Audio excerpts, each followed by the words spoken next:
Next position is going to be to stretch her arm into this reaching behind the back direction. So go ahead and stand up and let's just show them. Go and turn around.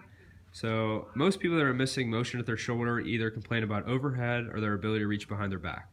So this next position is going to help with the reach behind the back. Now one thing I want to illustrate while you're in standing is as you reach across your back, it's important, like you see here, that there's no space between her elbow and her side.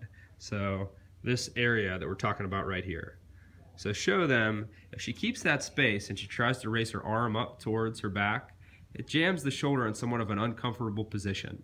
So I always want people when they start, and especially since we're going to be doing this on her back, she wants to begin by taking her hand across to her opposite hip, and then she can begin to bring her arm up into the middle of her back.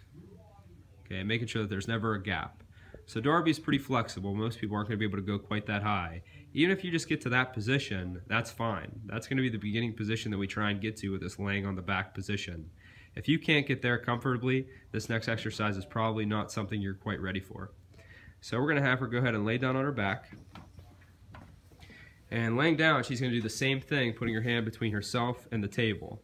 So she's going to begin by taking her arm across and reaching towards her opposite hip pocket.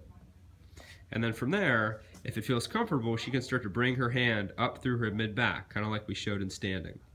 The further up she goes, the more tension there's going to be. And you'll see that from the side, her shoulder is lifted up off the table a little bit.